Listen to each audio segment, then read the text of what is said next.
É só aparência, nós só estamos tratando de aparência, porque não há consistência. Você ocupa, mas você tem que se retirar. E, portanto, os problemas não são enfrentados, eles são adiados. Se trata de aparência, sem dúvida nenhuma. Se trata, basicamente, de Jornal Nacional. A operação militar é um problema editorial.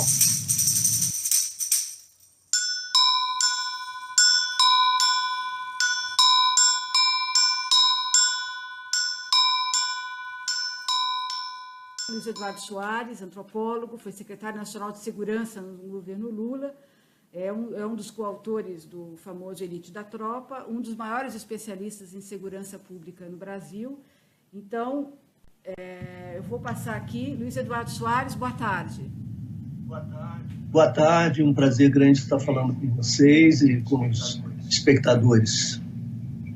Professor, qual é o significado mais geral dessa medida anunciada agora pelo Temer? Em primeiro lugar, Leonora, se você me permite um pequeno reparo ao que você disse, em 1994, no segundo semestre, houve uma intervenção análoga. Pode ser que, do ponto de vista formal, tenha havido algum detalhe distintivo, mas basicamente se tratou do mesmo. Nós estávamos no final do governo Brizola, o governador em exercício era o Dr. Nilo Batista. Brizola tinha saído do governo para assumir a candidatura à presidência da República e o presidente Itamar Franco, por solicitação do então presidente eleito, a partir de outubro, Fernando Henrique Cardoso, operou essa intervenção, cujos resultados foram desastrosos. Nós, portanto, temos experiência já pregressa que confirma as nossas piores expectativas. Houve também no Rio, ao longo desse período, várias intervenções de militares, de LOs, etc., cujos resultados também foram negativos. Por exemplo, a última grande intervenção se deu no Complexo Favelas da Maré durante um ano. Gastaram-se 600 milhões de reais e o resultado foi nulo, porque assim que as tropas se retiraram, os problemas ressurgiram, até com intensidade redobrada. Ao longo daquele período, houve alguns atropelos a direitos, etc., e os problemas começaram a se avolumar.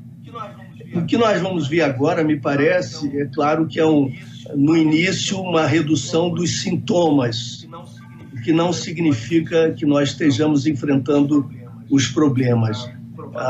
Provavelmente, essa redução dos sintomas vai ser magnificada, amplificada pela grande mídia, e a impressão geral será, no primeiro momento, de algum alívio. Mas é muito importante que nós tenhamos a consciência de que não podemos continuar assim, nessa trilha, por várias razões. As próprias Forças Armadas não gostam desse tipo de responsabilidade, porque não lhes compete a segurança pública, não estão preparados para isso, e esse pode ser um prenúncio para a degradação institucional, como aconteceu no México. Quando as Forças Armadas se aproximam da segurança pública, o soldado na ponta se torna vulnerável aos mesmos procedimentos que conduzem à corrupção, as condições às quais estão submetidos também os policiais militares no dia a dia do Rio de Janeiro. É muito perigoso os policiais na ponta armados. Agora, com uma situação legal ainda mais preocupante, porque o presidente Temer assinou um decreto, eu creio que um projeto de lei que já foi, inclusive, aprovado no Congresso, que transfere para o Tribunal Militar, só para concluir, transfere para a Justiça Militar os casos que corram durante o período da vigência das garantias de lei e ordem, das GLOs. E, portanto, isso é ainda mais grave. Mais uma vez, só para concluir, nós deixamos de enfrentar os grandes problemas, os problemas estruturais, e tratamos da crise no momento de emergência, de urgência, quando o paciente está na CTI. E nós não enfrentamos os grandes debates, as grandes questões. o modelo policial, que é arcaico e que acaba sendo um fator de aprofundamento de desigualdade, criminalização da pobreza, desrespeito aos direitos humanos e ineficiência absoluta e desrespeito aos profissionais de polícia. A discussão sobre lei de drogas, que é absolutamente irracional, disfuncional e que tem levado à explosão da população penitenciária, que já chega a 700 mil, sendo a terceira maior do mundo e aquela que mais velozmente cresce desde 2002. Nós não enfrentamos as questões sociais, as grandes desigualdades e, sobretudo, as relações entre Estado e sociedade, Estado e comunidade nas favelas e periferias. O Estado continua sendo um interventor brutal, violento, que é parte do problema. Todas essas questões, o acesso dos jovens à escola secundária, a sua presença, os investimentos sociais preventivos, nada disso está sendo de fato enfrentado e nós corremos atrás do leite derramado para apagar os incêndios de uma maneira muito perigosa, adotando essa intervenção. Agora, só para a gente entender melhor, quer dizer, o que estava sendo dito era que essa intervenção era diferente das que ocorreram anteriormente no Rio. Não especificamente foi falado dessa no governo Brizola, mas que seria uma interferência muito mais profunda. Falamos com pessoas que disseram que era inédita essa intervenção. E há um conjunto de fatores aí que cercam esse acontecimento. Tem muita gente ligando a votação da Previdência, a perda de popularidade do governo Temer. Ele teria interesse em reafirmar uma posição mais forte. Tem gente ligando isso até ao desfile de carnaval, que ridicularizou o Temer, chamando de vampirão, a faixa na Rocinha. Essa intervenção tem um caráter diferente das outras? Eu acho que cada momento tem a sua peculiaridade e, sem dúvida, essa intervenção tem sentidos muito próprios. Então, número um, há um deslocamento político importante daquilo que a gente pode chamar de bolsonarismo, né? Da adesão a Bolsonaro e a seu ideário selvagem, digamos assim. Há um deslocamento e se ocupa esse espaço. Há uma ocupação política muito forte desse espaço conservador até o centro. Eu diria que do centro à direita, essa intervenção cobre, porque ela interpela esse eleitorado e oferece a esse eleitorado uma liderança, uma orientação, um discurso, um vocabulário. Daí pode emergir uma candidatura forte, que até hoje inexistente, no estado do Rio de Janeiro para o governo. E talvez não apenas. E nós aí podemos não ter um capitão, mas um general, ou um similar de um general, né? Eu acho que essas associações com a Tuiuti, com a degradação política do governo, com o seu enfraquecimento, todas essas associações são mais do que pertinentes, porque é óbvio que essa é uma análise política. O governo federal não está preocupado em resolver esse problema. Se estivesse preocupado em resolver, convocaria a sociedade, o Congresso, para discutir as mudanças profundas, estruturais e institucionais da segurança e deslocaria recursos, ao invés de pagar a dívida aos rentistas, pagar juros aos rentistas, deslocaria bilhões de reais para as periferias, favelas, com intervenções aí sim propositivas, construtivas, e com a participação da comunidade, redução de desigualdades, acesso à cultura, etc. Essa seria uma intervenção com consistência, com densidade voltada para o longo prazo, não é? Mas agora uma intervenção desse tipo em ano eleitoral, reativa, voluntarista, porque por mais que se diga que há plano, nós nunca o conhecemos, não é? E dificilmente haverá esse plano, porque ele é, de fato, quase impraticável, dado que seria inviável concebê-lo sem respeitar a multidimensionalidade do problema, e uma intervenção militar não dá conta disso. O senhor acredita que, enfim, várias pessoas têm falado ao longo desse dia, de que que ao longo do carnaval, principalmente, foi se preparando um clima para intervenção ou para uma ação federal mais forte que acabou redundando na intervenção. O senhor acredita nessa preparação de clima, quer dizer, todo o noticiário sobre problemas de segurança no Rio de Janeiro, o próprio governador do Rio dizendo que errou na condução da política de segurança durante o Carnaval? Eu acho que sim, acho que você tem razão, e diria que, inclusive, não apenas durante o Carnaval. Quem acompanha a mídia carioca, os principais veículos, reconhecerá que essa preparação se dá ao longo de meses. Há uma espécie de clamor pela intervenção, o reconhecimento de que o governo do Estado abdicou de sua responsabilidade, perdeu o controle, com a anuência das próprias lideranças. O prefeito, que já não é constitucionalmente o responsável, né, pela segurança pública, mas poderia contribuir fortemente, o prefeito viajou, disse que ia aproveitar a folguinha, etc., no momento mais importante da cidade do Rio de Janeiro, né, por conta do Carnaval, etc. E o governador tem reconhecido que tem sido incapaz de enfrentar o problema. O secretário desapareceu, não se pronuncia. Isso chegou às raias do absurdo quando o governador, diante das cobranças diversas, inclusive do governo federal, sobre o tal plano e a posição do governo estadual a respeito do plano, disse que não teve tempo de ler o plano. Chega a um nível de escárnio, né? De degradação ética, política, etc. De modo que havia essa preparação, e eu acho que provavelmente para o próprio governador terá sido positivo, né, na medida em que ele já tinha jogado, enfim, já tinha renunciado na prática, né, a enfrentar essa área de problemas. Quer dizer, o senhor está nos dizendo que essa intervenção ela vai ser infrutífera, ela vai ser contraproducente, ela não vai resultar em solução nenhuma para os problemas de segurança do Rio de Janeiro. Mas para os conservadores pode vir a ser uma solução no sentido estritamente político. Quer dizer, isso fortalece o governo federal, isso oferece possibilidades que se constitua um campo dotado de alguma unidade em torno de um certo discurso para a disputa eleitoral no Rio de Janeiro. Quem vai ser o porta-voz desse movimento que se concretiza, digamos assim, que se manifesta na intervenção?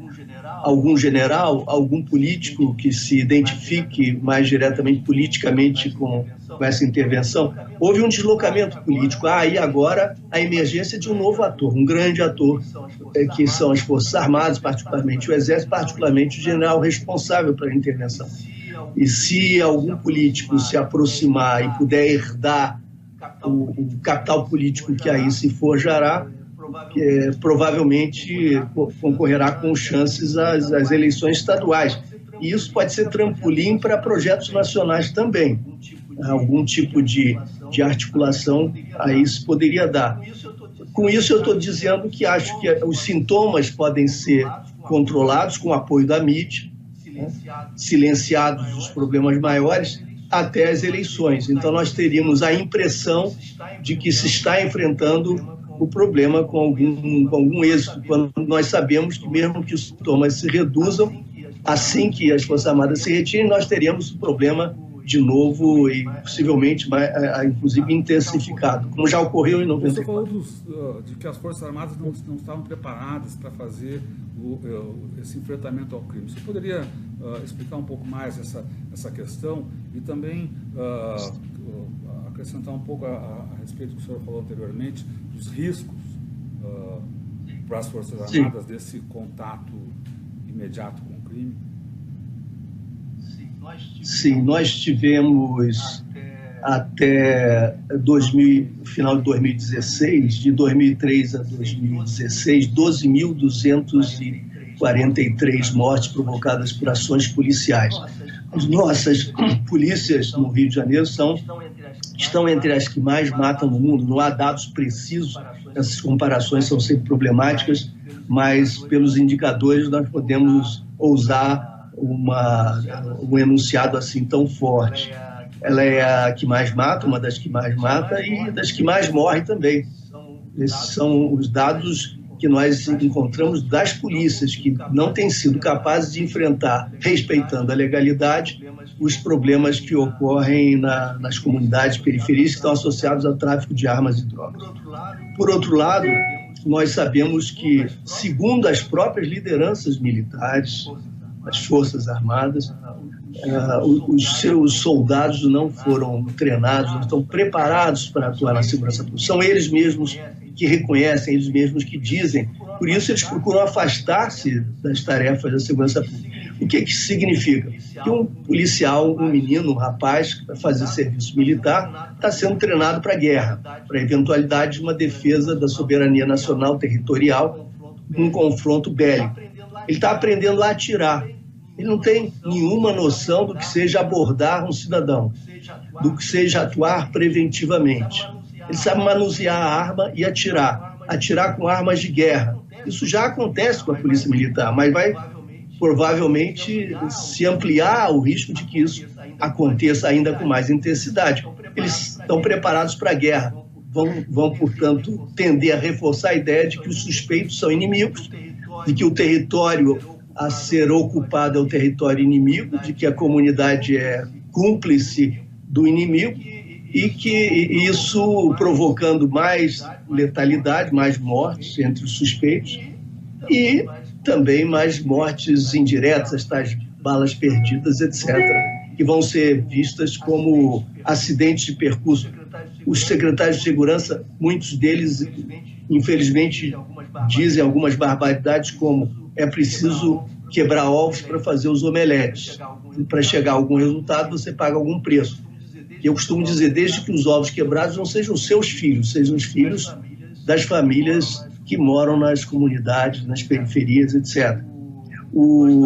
Nós estamos, portanto, diante da iminência de uma intensificação da violência nos confrontos, com resultados ainda mais drásticos. E pior, enquanto no caso da violência letal da Polícia Militar e até de unidades militarizadas da Polícia Civil estarem sob a regência, a supervisão das corregedorias e do Ministério Público, pelo menos tecnicamente, ainda que não haja, de fato, a aplicação do Ministério Público no exercício dessa sua função constitucional, infelizmente, e ainda que a Justiça abençoe essa cumplicidade e cruze os braços, mas, de qualquer forma, do ponto de vista institucional, pode-se cobrar, porque há um conjunto de mecanismos de controle.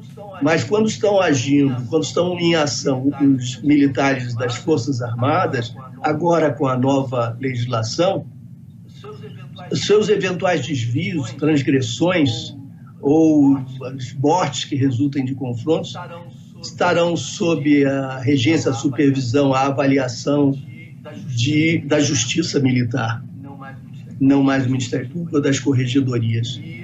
E a Justiça Militar tenderá a reagir de uma forma muito mais tolerante ainda com a violência, porque definirá o confronto como um confronto bélico, no qual as mortes são, como que, entre aspas, naturais.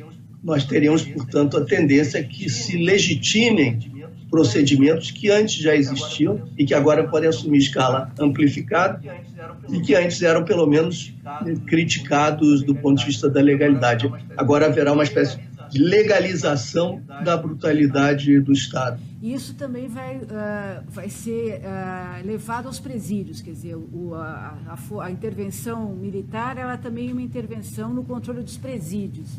Que reflexo o senhor acha que pode ter nesse meio, já que muito se fala que o sistema prisional brasileiro é absolutamente errado, ele caminha no sentido de ampliação do crime, de frutificação do crime. Como é que essa intervenção pode se refletir na política dos presídios?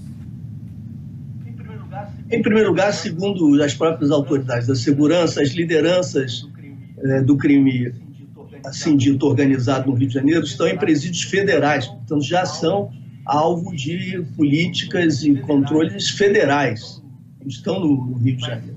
Mas quanto à atuação nos presídios do Rio, eu também não creio que nós possamos ser otimistas, porque uma coisa é enfrentar o desafio das prisões em nome da LEP, da execução da lei, do cumprimento da lei de execuções penais, que é uma lei problemática, mas cujo cumprimento, cujo respeito implicaria uma revolução virtuosa, positiva no universo prisional. O universo prisional não está regido, na prática, pela LEP. Há um conjunto de ilegalidades, etc. Então, se a LEP pudesse ser implementada, nós teríamos um avanço. Mas a discussão fundamental é a do inchaço do sistema, da política de encarceramento, é dessa voracidade, desse ímpeto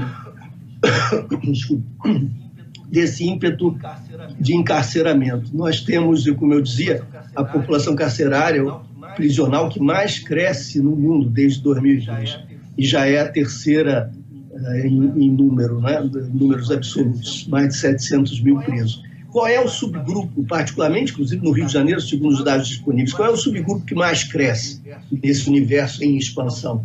É o subgrupo formado por aqueles que estão detidos, estão presos e condenados por transgressões ligadas à lei de drogas, transgressões das leis relativas às substâncias ilícitas.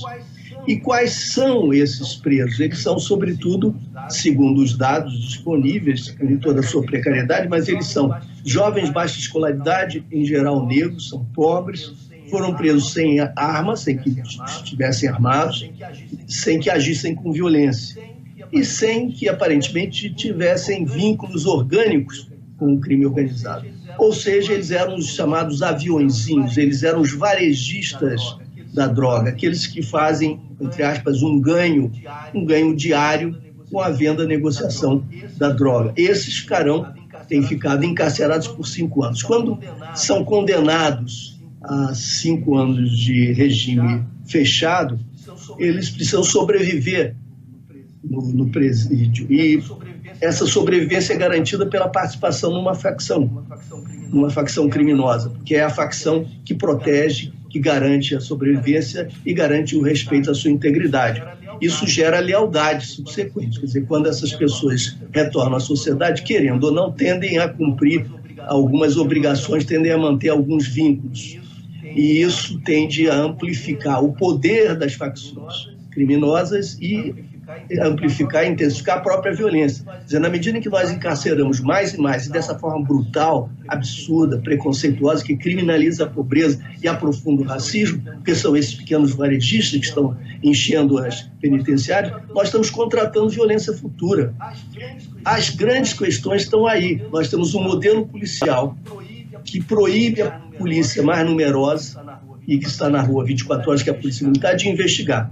O nosso artigo 144 da Constituição, que define o modelo policial, atribui à Polícia Civil um papel exclusivo, a exclusividade do papel investigativo, da função investigativa. E a Polícia Militar só pode cumprir o papel complementar, que é de trabalho ostensivo, chamado ostensivo preventivo uniformizado.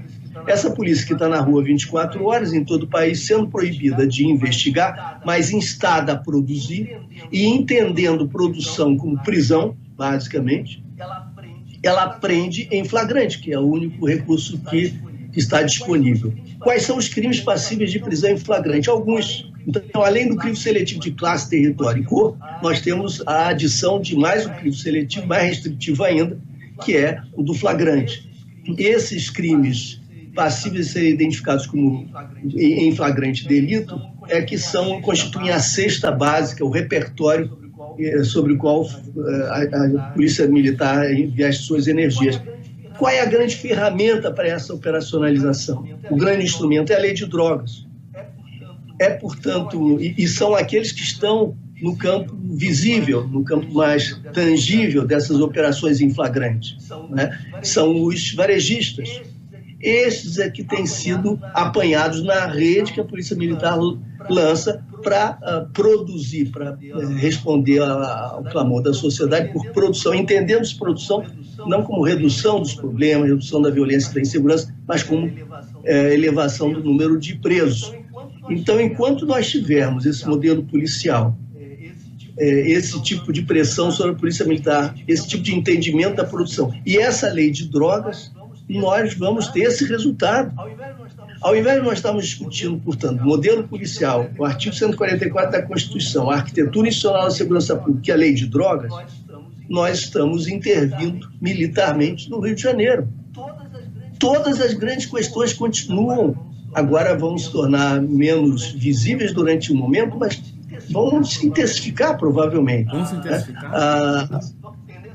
Tender a se intensificar, porque quando você reprime superficialmente, sem dar qualquer escoamento a essas energias todas, você promove uma rearticulação e quando há retirada, que é inexorável, mais cedo ou mais tarde haja essa retirada, o Exército não vai ficar eternamente no Rio de Janeiro, nós temos o que aconteceu na Maré, um retorno intensificado. O que acontece é que essas articulações todas reagem de forma inteligente às circunstâncias. Então, são facções que vão operar, elas continuam operando enquanto elas puderem recrutar. E elas recrutam melhor no território mais vulnerável, nos grupos sociais mais vulneráveis, são aqueles mais, digamos, suscetíveis a atender positivamente a um clamor qualquer. E são aqueles cuja lealdade foi constituída na experiência prisional. Para enfrentar isso, esvaziar as facções, nós temos que esvaziar, digamos, esse contingente que potencialmente lhe serve, que são os jovens mais vulneráveis, que não encontram saída alternativa, horizonte, e que se revoltam contra as injustiças, as iniquidades, e que, por conta de uma série de fatores, acabam aderindo a essas práticas. Isso se chama grande desigualdade, e a escola secundária esvaziada, a inadimplência e o absenteísmo se expandindo, no ambiente de desemprego e de desencanto com as autoridades, com as instituições, etc., e a falta de controle das armas, que constituem, sim, esse nosso grande problema, nós temos esse resultado. E por isso eu acho que é previsível que nós teremos muitos problemas, um gasto elevadíssimo e nenhuma solução de nenhum dos problemas realmente relevantes e permanentes. Algumas pessoas estão avaliando essa decisão hoje do governo de intervenção como um novo passo, um novo patamar do golpe de 2016. O senhor acredita nessa visão? Acha que isso essa avaliação procede? Eu acho que sim, no sentido de que essas coisas não são intencionais necessariamente. Não há um grande plano urdido, sabe-se lá onde, que prevê cada etapa e que aplica as ações de forma coordenada, etc. Não há possibilidade de que um demiurgo seja assim tão onipotente e onisciente. Mas, na prática, na medida em que nós estamos sob a regência de um governo ilegítimo, de uma realidade basicamente ilegítima, em função da maneira como se deu, da forma ilegal e politicamente orientada que se deu o impedimento da presidente Dilma, nós estamos sob a regência desse momento. É esse momento que se estende. E se esse momento agora é capaz de ameaçar a liberdade do Lula e de, inclusive, tentar inviabilizar a sua participação no processo eleitoral, esse mesmo momento que está condicionando e estimulando ações nessa direção, que acabam sendo convergentes, esse ambiente também está presente na intervenção militar, independentemente de que tenha sido programada a intervenção com alguma avaliação mais totalizante desse quadro. Mas nesse ambiente, nesse quadro, isso significa tentar buscar a legitimidade na marra, tentar buscar a legitimidade na força, tentar endossar o discurso bolsonariano sem Bolsonaro. É um bolsonianismo sem Bolsonaro, que é um atendimento do grande clamor mais, digamos, extremado, proto-fascista aqui no Rio de Janeiro, com uma medida que associa o governo federal à capacidade de enfrentamento da criminalidade, etc.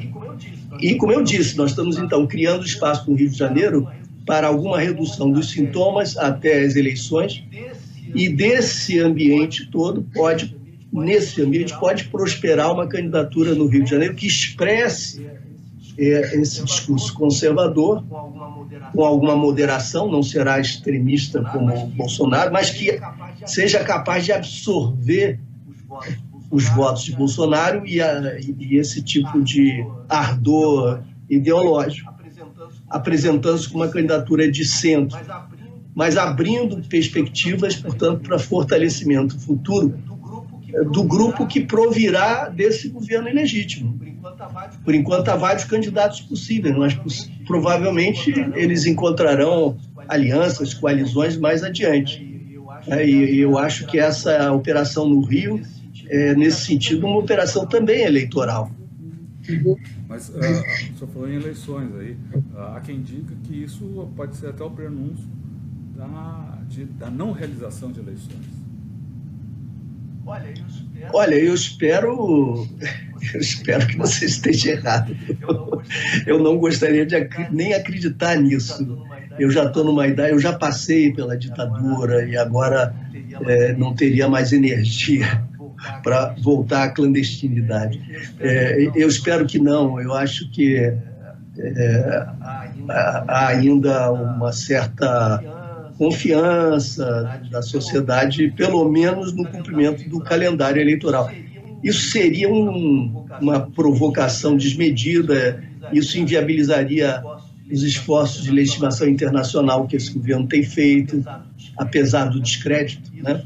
Isso desmascararia a natureza golpista, né, do governo, etc. Eu acho que certamente não irão por aí. E creio que já estão operando essa intervenção na medida em que buscam a prisão do candidato que goza do maior prestígio na população e que está na frente das pesquisas, né?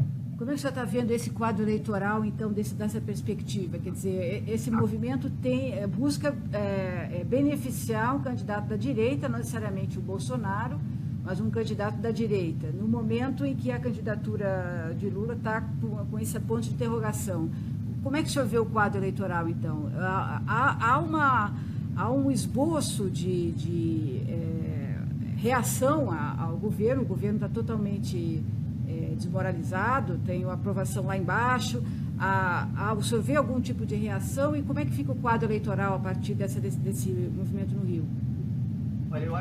Olha, eu acho que esse movimento no Rio, a intervenção, esvazia Bolsonaro.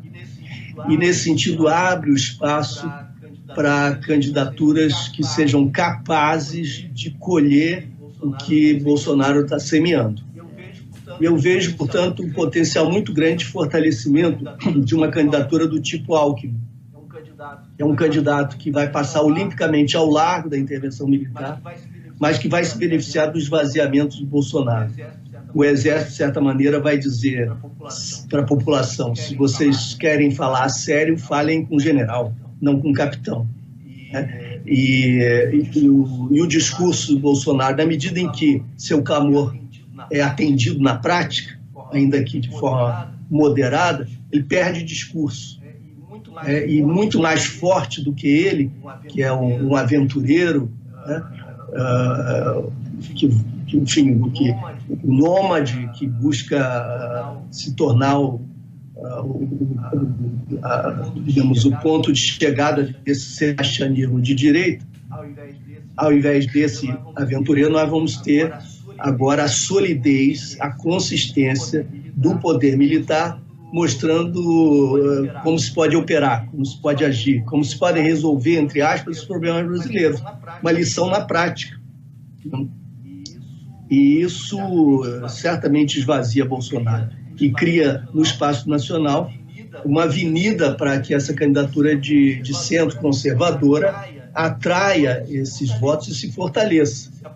E se apresente, então, como uma solução viável, o que fará com que ela se torne um ponto de gravitação em torno do qual formar-se-ão coalizões de direita, de centro-direita, etc. E isso fortalece bastante o caminho do PSDB, o caminho de Alckmin, etc. Essa é uma possibilidade, né, fazendo a leitura pelos dados disponíveis hoje. Há outras candidaturas, entretanto, que não estão sepultadas, nem mesmo a de Lula está. E a de Ciro Gomes, por exemplo, que tem sido boicotado por toda a mídia de uma maneira impressionante. Ele é um não nome, um não personagem na grande mídia. O silenciamento eu acho que é sintomático, né?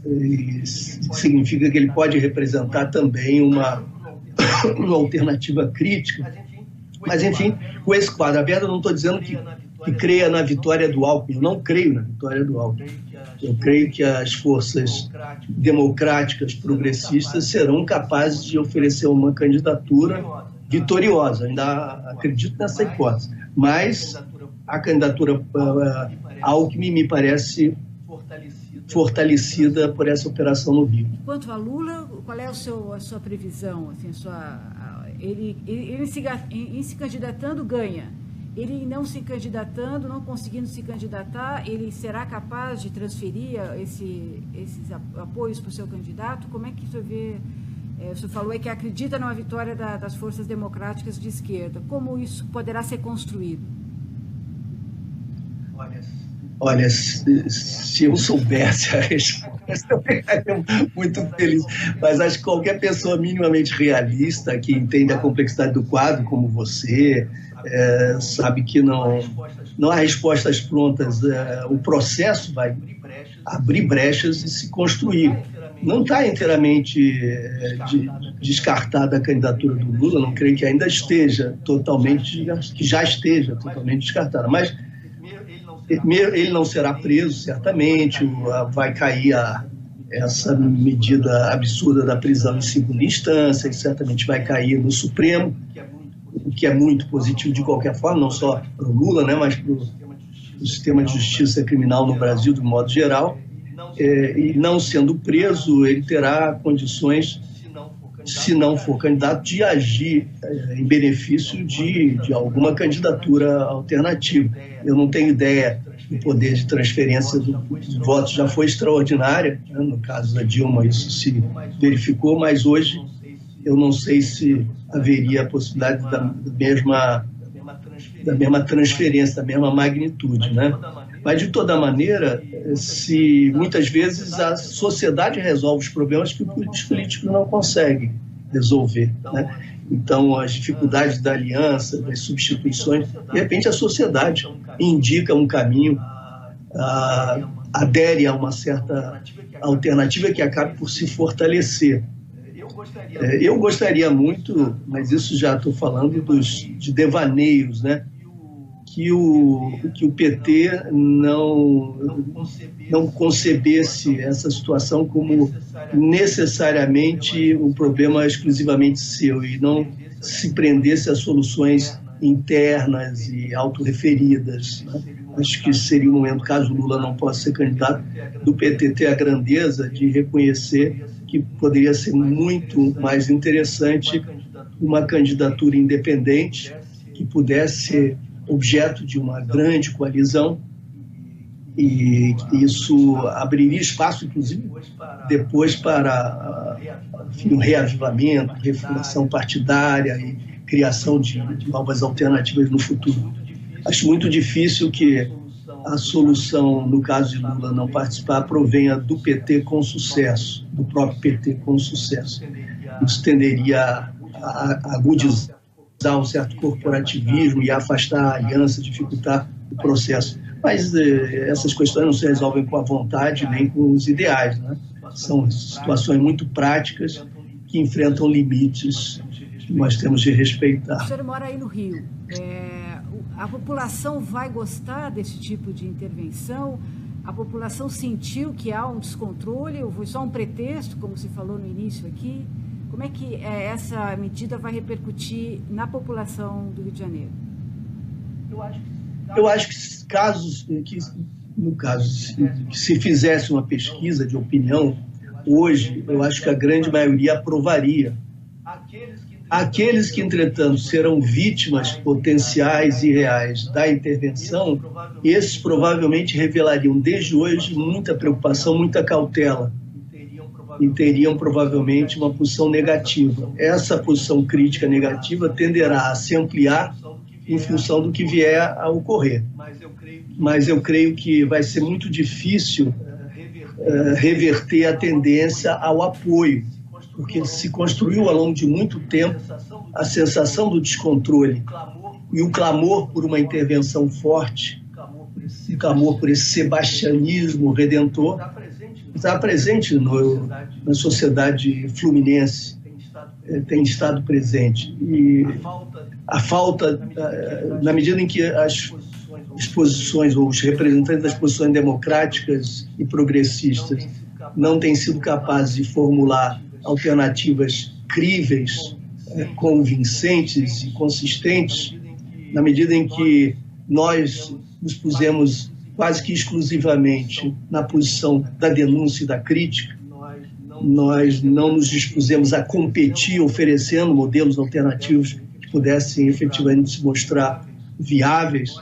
Nós, nesse momento, estamos um pouco desprovidos, né, do discurso e da força que nos teria conferido a adesão a um projeto alternativo. Eu tenho me batido por isso a vida inteira, desde a transição democrática, mas sem sucesso. Infelizmente, nenhum sindicato, nenhuma igreja, nenhuma associação de nenhum tipo, profissional ou de moradores, nenhum partido político, nem os mais engajados, os mais comprometidos com os valores sociais, com os valores dos direitos humanos, nem eles foram capazes de negociar um acordo em torno de uma proposta real, né? O senador Lindbergh Faria apresentou em 2013 uma proposta de emenda constitucional, a PEC 51, que resumia, depois de uma ampla negociação de anos com vários segmentos, inclusive policiais, resumia um avanço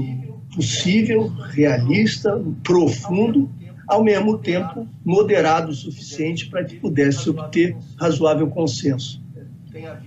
Tem havido um trabalho na sociedade em torno da PEC 51, mas na medida em que as forças representativas dos movimentos democráticos e progressistas não aderiram em peso, ou não apresentaram uma alternativa, ou não se dispuseram sequer a negociar uma alternativa, nós continuamos muito fragilizados. Esse é um quadro muito triste. É como se as esquerdas se recusassem a falar sobre polícia, se recusassem a discutir a sério segurança pública fora da clave da mera denúncia e da crítica. E nós vamos ter polícia enquanto tivermos Estado.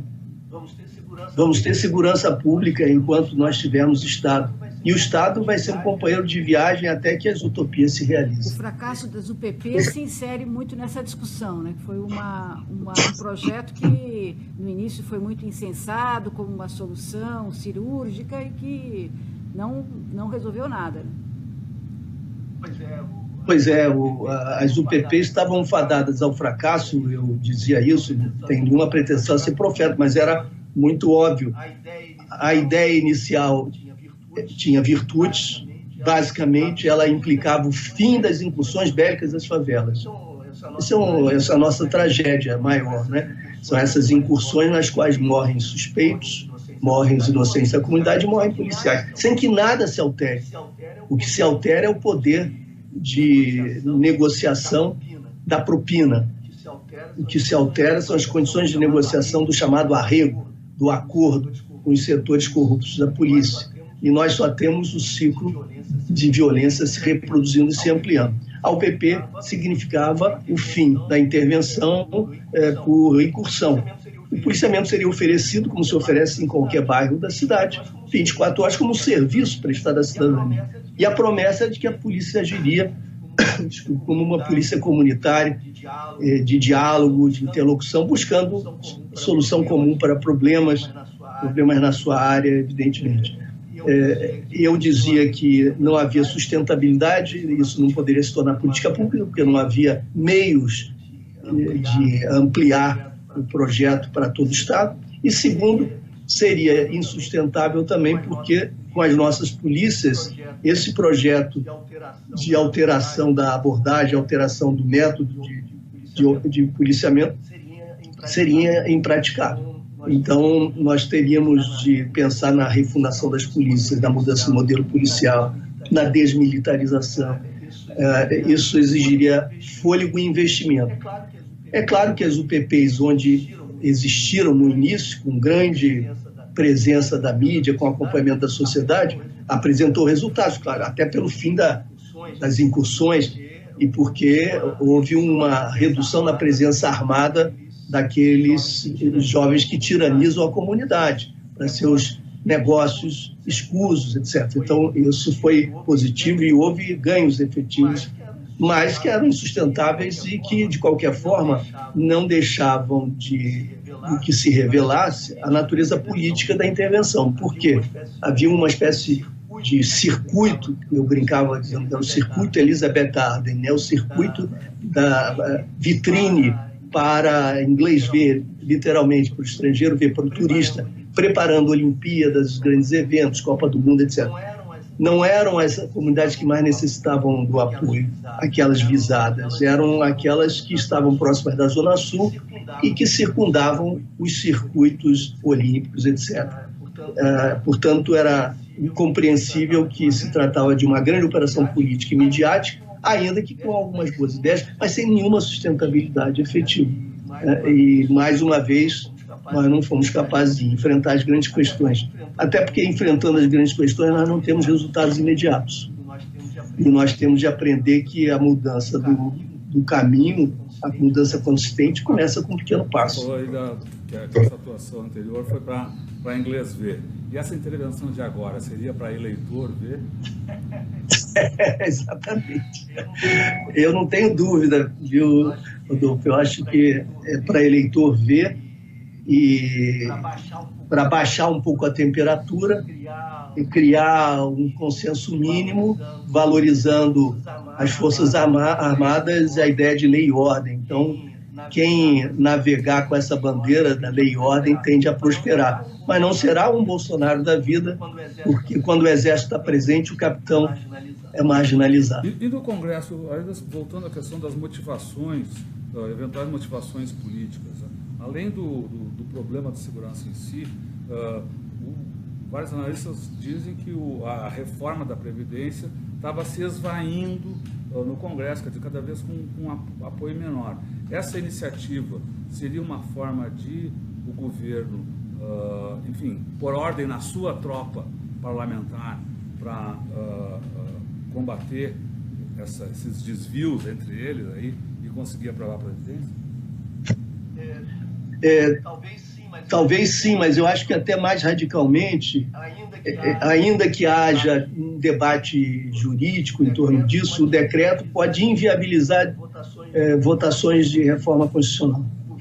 O governo agora diz que não, porque não é propriamente uma intervenção em sentido pleno, mas isso vai tornar, essa iniciativa, de qualquer forma, vai abrir brecha para um questionamento judicial sobre a possibilidade ou não de votação de reforma constitucional. E o que o governo quer é que seja decretada a impossibilidade da votação, que a votação seria da sua derrota. Então, para não renunciar e não ser derrotado, o governo cria um embaraço legal que suspende a partida por WO, por assim dizer, suspende a partida antes do seu início. E dessa forma a derrota não é enfrentada. Mas pode... No seu pronunciamento, o Temer disse que assim que o parlamento dissesse que estava em condições de votar, ele suspenderia essa intervenção. Não sei, enfim, é um negócio que intervém, suspende para votar, volta a intervir, enfim, como... Eu acho que isso é um absurdo completo. Por quê? Porque as tropas não vão se retirar durante 2, 3, 4 dias, uma semana, não é possível, e depois retornar. E se ela não se retira, ela vai estar presente sem legalidade, sem suporte legal. Isso mostra o improviso, o voluntarismo, e no fundo ele está abrindo brecha para o questionamento judicial. Eu acho que é tudo que ele quer, é que haja um impedimento dessa votação, para que ele não seja derrotado. As Forças Armadas não devem estar muito confortáveis com esse movimento. Pelo menos o general Vilas Boas, sempre que pode, fala contra esse uso das tropas, aí, como muita gente diz, como capitão do mato, aí, uma atribuição policial. Como é que isso reflete dentro do comando? Que avaliação o senhor tem desse ponto de vista aí, de quem vai fazer a intervenção?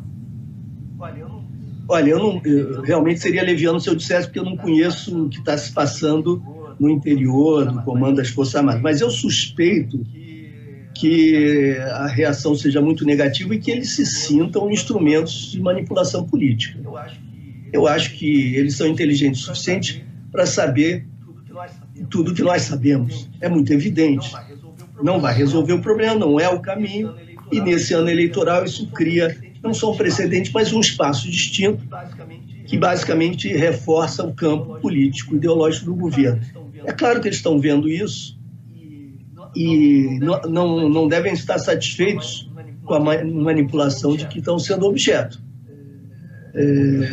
Por isso eles devem estar negociando com o presidente pelo menos um limite muito claro. E esse desconforto vai aumentar muito, porque os problemas vão surgir. É quase impossível que não surjam problemas, né, na ponta. E quando morrer o primeiro civil, nós vamos ter um caso internacional, para cortes internacionais. E para a imagem das Forças Armadas isso é muito negativo. Isso vai ser objeto de um tratamento judicial militar, o que corroerá ainda mais a legitimidade, e nós podemos ter uma hecatombe. A hecatombe no campo do governo seria a falência desta intervenção. Ela não pode falhar do ponto de vista do governo e das próprias Forças Armadas. Ela não pode falhar. E para isso eles vão negociar com a mídia, porque isso aqui é decisivo, né, no caso de que surjam problemas. Mas o desconforto deve ser muito grande. Boa. Muito obrigada aí pela sua entrevista. Acho que abrangemos muitos pontos. Não sei se eu tenho algum outro ponto que faltou, que a gente pudesse tratar aí com o senhor. Não, os outros são pontos da minha ignorância. Vamos negociar essa sua frase aí, quase final aí, vamos negociar com a mídia. Quer dizer, nessa intervenção, o que mais vale, então, é a aparência do que efetivamente os resultados, eventuais resultados?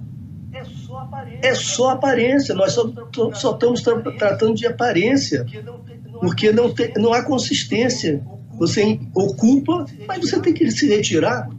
E, portanto, os problemas não são enfrentados, eles são adiados. Se trata de aparência, sem dúvida nenhuma. Se trata, basicamente, de Jornal Nacional. A operação militar é um problema editorial.